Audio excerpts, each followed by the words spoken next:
여러분 안녕하세요.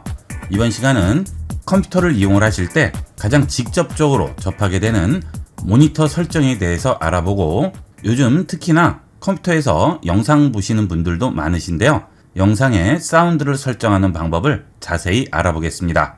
우선 모니터 해상도 조절부터 보도록 하겠습니다.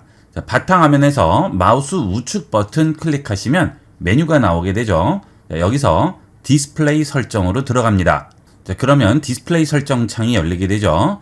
저 같은 경우 듀얼 모니터를 이용하기 때문에 1번과 2번 모니터가 두 개가 보이게 되는데요, 듀얼 모니터를 이용하지 않으시는 분들은 하나만 나오게 되겠죠. 이 듀얼 모니터 설정에 대해서는 잠시 후에 다시 한번 보도록 하겠습니다. 그 다음 아래로 내려가시게 되면 배율과 디스플레이 해상도가 나오게 되는데요, 여러분이 컴퓨터를 이용을 하실 때 디스플레이 해상도를 많이 조절을 하시죠. 그 이유는 이런 아이콘이나 글씨들이 작기 때문에 좀 더 크고 시원하게 보기 위해서 이 디스플레이 해상도를 조절하시는데요, 그것은 별로 좋은 방법이 아닙니다. 디스플레이 해상도는 되도록이면 권장으로 놓도록 하세요. 그러면 당연히 이렇게 아이콘이나 텍스트 같은 것들이 깨알같이 작게 나오게 될 겁니다. 보기가 굉장히 불편하죠. 그래서 이렇게 디스플레이 해상도를 권장으로 놓은 다음 그 위에 있는 배율로 조정을 하는 겁니다. 배율을 보시면 지금 150% 권장으로 나와 있는데요, 이 배율을 키워주는 겁니다. 지금 배율을 보시면 175%, 200%, 225, 250, 300, 350까지 있죠. 이 배율을 이용을 해서 보시기에 가장 편안한 배율을 잡아주시는 거죠. 저는 강의용 화면이기 때문에 여러분에게 좀 잘 보이기 위해서 최고 배율인 350%로 잡아보도록 하겠습니다. 그러면 이렇게 배율이 높아지니까 당연히 확대가 돼서 커 보이게 되겠죠. 그러면 이렇게 말씀들을 하시는 분들이 있으세요. 배율은 100%나 또는 권장해 놓고 디스플레이 해상도를 낮추는 것은 어떤가요? 이렇게 얘기를 하시죠. 디스플레이 해상도를 조절을 했습니다. 그러면 문제가 생기죠. 이런 아이콘들이 벌써 뿌옇게 보이게 되고요, 텍스트도 뿌옇게 나오게 됩니다. 그리고 계단 현상이 일어나죠. 곡선 같은 부분에 계단 현상이 일어납니다. 그것은 글씨 같은 걸 볼 때는 더 심하게 보이게 되죠. 그래서 무조건 디스플레이 해상도는 꼭 권장으로 놓으시고요, 배율을 이용을 해서 조정을 하도록 하세요. 그러면 아무리 배율이 높아도 텍스트라든지 바탕화면의 아이콘들은 깔끔하게 나오게 됩니다.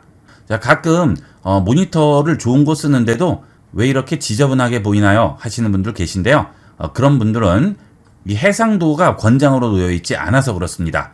해상도 권장, 배율로 조정하시는 거 꼭 잊지 않도록 하세요. 그 다음은 피벗 기능을 알아볼 텐데요, 기본적으로 모든 모니터는 피벗 기능을 제공을 합니다. 모니터를 한번 돌려보도록 할까요? 이렇게 모니터를 돌립니다. 그러면 모니터가 이렇게 세로로 돌아가죠. 이걸 피벗이라고 부르죠. 모든 모니터는 이 피벗 기능을 전부 제공을 합니다. 하지만 모니터의 받침대가 피벗을 제공하지 않으면 거치를 할 수가 없죠. 그래서 피벗을 이용을 해서 모니터를 세워서 이용할 수 있지만 세워서 이용하지 않고 가로로 쓰시게 되는데요, 세로로 이용했을 때의 장점은 이렇게 문서 같은 것들을 볼 때는 아주 유용하게 볼 수 있죠. 보통 문서는 세로로 길기 때문에 문서 내용을 한눈에 다 볼 수가 있다는 장점이 있습니다. 그 다음 웹페이지를 볼 때도 보통 웹페이지는 세로로 길게 되어 있고요, 가로로는 공간이 많이 남죠. 그러다 보니까 가로 화면으로 놓게 되면 불편한 점이 많은데요, 이런 웹페이지도 세로로 보게 되면 훨씬 편리하게 이용을 할 수가 있습니다. 모니터를 구매하실 때 피벗이 제공되는지를 꼭 확인을 하고 구매하시는 게 좋겠습니다. 물론 모니터 스탠드가 피벗을 제공하지 않더라도 그냥 이렇게 돌려놓으면 세로 화면으로 볼 수는 있지만 보기가 좋지 않죠. 그래서 보통 이 스탠드가 피벗을 제공하지 않을 때는 모니터 암을 많이 이용하게 되겠죠. 저렴한 모니터 암은 2, 3만 원의 가격대에도 충분히 구매를 하실 수 있으니까 이런 문서 작업이라든지 웹서핑을 많이 이용하시는 분들은 꼭 피벗 기능을 이용을 해보도록 하세요.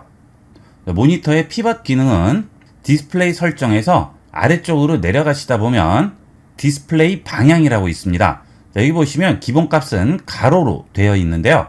자, 이걸 누르신 다음 세로로 돌려주시게 되면 이런 식으로 세로 방향으로 바뀌게 되죠. 그 다음 변경한 설정 유지를 누르게 되면 이 상태로 고정이 되고요. 그 옆에 있는 되돌리기를 눌러주시면 원래대로 돌아가게 되겠습니다. 자, 그리고 방향이 바뀔 수가 있죠. 세로 대칭 이동이 있습니다. 세로 대칭 이동은 윗부분이 반대편으로 가게 되죠. 자, 편리한 대로 이용하시면 되겠어요. 자, 이렇게 해서 모니터를 피벗 기능을 이용해서 세로로 세워놓고 이용하시면 작업에 따라서 훨씬 작업 능률이 올라가게 되겠습니다. 자, 그 다음에 저같이 듀얼 모니터를 쓰는 경우인데요. 컴퓨터 뒷면에 보시면 모니터를 연결하는 단자들이 있죠. 보통 그런 단자들이 2개에서 많게는 4개까지 있는데요. 그 단자들의 모니터를 연결하게 되면 이렇게 기본적으로 듀얼 모니터가 생성이 되게 됩니다. 자, 지금 이곳이 컴퓨터 뒷면인데요. 여기 보시면 단자가 4개가 들어가 있죠. 여러분이 모니터를 하나만 연결을 하실 경우에는 이 단자를 맞는 단자에 이렇게 꽂아 주시면 되겠죠. 자, 만약에 듀얼 모니터를 쓸 경우에는 모니터에 케이블을 연결한 후에 여기 있는 단자에 또 연결을 해 주시면 되겠습니다. 자, 이렇게 하면 동시에 신호가 2개로 나가게 돼서 듀얼 모니터를 이용할 수 있습니다. 자, 그 다음 참고로 말씀드리면 모니터를 연결을 했는데 화면이 나오지 않는다는 분들이 계세요. 자, 그 경우에는 연결을 이 위쪽에 해서 그렇습니다. 자, 컴퓨터에 모니터를 연결하는 HDMI 단자를 보시게 되면 이 위에도 하나가 있고요. 그 다음 여기 아래에도 있습니다. 자, 이 위에는 CPU가 그래픽 기능을 가지고 있는 그런 CPU일 경우에는 여기 메인보드에 있는 단자에 연결하면 되는데요. 그래픽 카드를 따로 설치를 한 그런 컴퓨터의 경우에는 이 단자에 연결하면 화면이 나오지가 않죠. 항상 가로로 꽂혀 있는 이 단자에 연결을 해야 됩니다. 컴퓨터를 청소하시거나 이동을 하실 때 이런 케이블들을 다 뽑고 그 다음에 다시 연결을 하시게 되는데요. 그때 항상 염두에 두셔야 될 부분은 아래쪽에 이렇게 그래픽 카드 단자가 있을 경우에는 이 위에 꽂지 마시고 항상 이 아래쪽에 꽂아야만 화면이 나오게 됩니다. 저 같은 경우 하나는 세로로 세워놓고 하나는 가로로 놨죠. 자, 이거는 편리한 대로 이용을 하시면 되겠습니다. 저 같은 경우 문서 작업은 주로 여기는 2번째 모니터에서 이용하고 있고요. 일반적인 작업들은 1번 모니터에서 이용을 하고 있습니다. 이렇게 듀얼로 연결되어 있을 때는 원하는 모니터를 선택을 하시고 아래쪽으로 내려가셔서 배율과 디스플레이 해상도로 조절을 할 수가 있죠. 자, 2번 모니터 조절할 때는 또 2번 누르시고 여기서 배율과 디스플레이 해상도 조절해 줄 수 있습니다. 자, 이거는 편리한 대로 이용을 해 보시고요. 창을 많이 열어놓고 이용하시는 분들은 이 듀얼 모니터 쓰시면 싱글 모니터로는 다시 돌아올 수가 없을 정도로 컴퓨터 이용하실 때 굉장히 편리하게 이용을 할 수가 있습니다. 주로 작업하는 모니터는 1번으로 두는 게 좋겠죠. 자, 그 다음 여기 보시면 디스플레이 확장이라고 나오죠. 자, 1번이 주 모니터면 2번을 누른 다음 여기는 디스플레이 확장에서 복제를 할 수도 있고 확장을 할 수도 있습니다. 복제를 주시게 되면 1번과 2번이 똑같은 게 나오는 거고요. 디스플레이 확장을 주시게 되면 이 2개의 모니터가 전체 화면이 되는 거죠. 일반적으로 복제를 두실 일은 잘 없죠. 내가 하는 작업을 다른 사람에게 보여줄 때는 복제를 이용해야겠죠. 1번과 2번이 동일하게 보이는 것이기 때문에 그렇고요. 그렇지 않고 1번과 2번 모니터를 전체로 이용하고자 할 때는 확장을 이용을 해서 듀얼 모니터를 이용하게 됩니다. 작업 많이 하시는 분들은 꼭 듀얼을 이용을 해보도록 하세요. 그 다음은 컴퓨터 이용 시에 가장 많이 사용하는 장비가 마우스가 되겠죠. 자, 마우스 커서를 조절하는 방법을 알아보겠습니다. 마우스 우측 버튼 누르시고 디스플레이 설정 들어갑니다. 그 다음 좌측에서 아래로 내려가시면 접근성이라고 있죠. 접근성 들어갑니다. 그러면 시각 부분에 마우스 포인터 및 터치라고 나오게 됩니다. 여기 들어가세요. 그러면 마우스 포인터 스타일이라고 나오게 되는데요. 여기서 마우스 포인터의 크기를 조절할 수가 있습니다.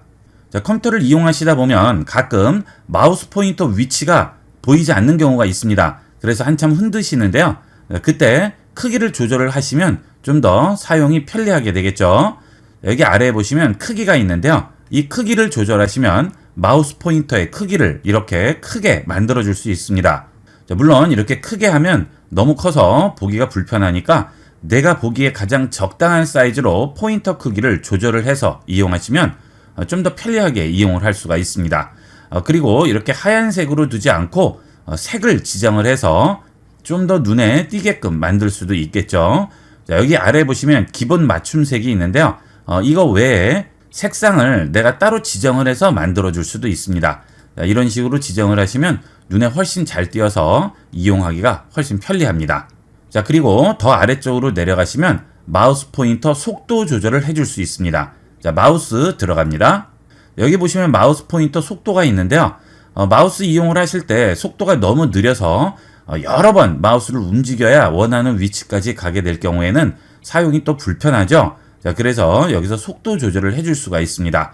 자, 이것은 개인차가 있기 때문에 내게 가장 적당한 속도를 맞춰주시는 게 좋겠죠.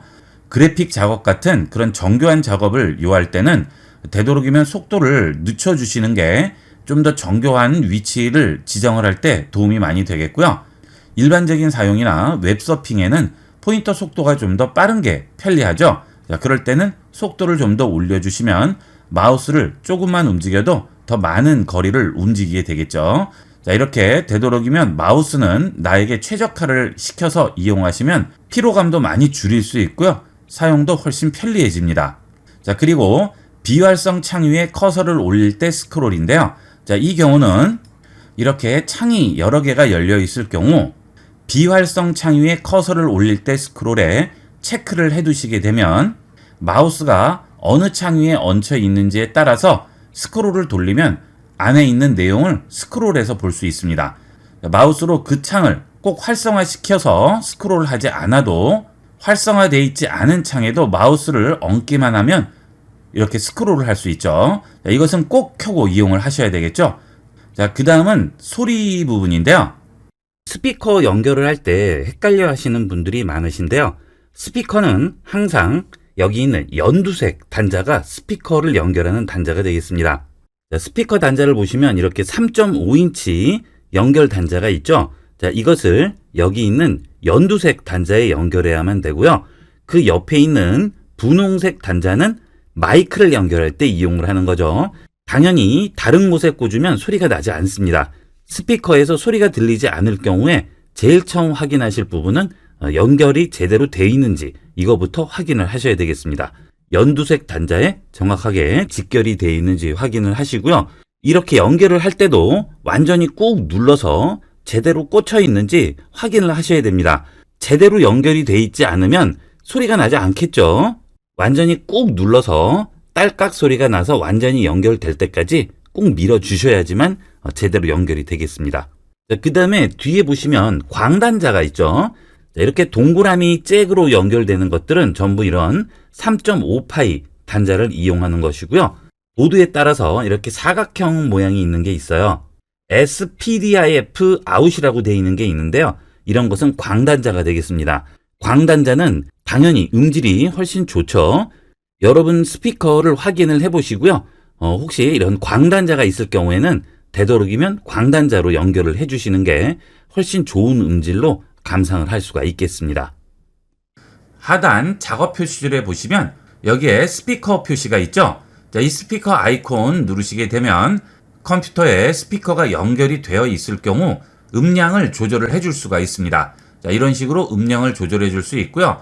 그 다음 스피커가 연결이 되어 있는데 소리가 나지 않아요. 자, 그럴 때는 우측에 보시게 되면 사운드 출력 선택 아이콘이 있는데요. 자, 이걸 누르신 다음 내가 연결한 스피커를 선택을 해 주셔야 되겠죠. 스피커를 연결을 했는데도 소리가 나지 않는 경우는 대부분 이 출력 부분이 제대로 선택이 되어 있지 않아서 그래요. 정확하게 내가 연결한 스피커를 선택을 해 주셔야 되겠습니다.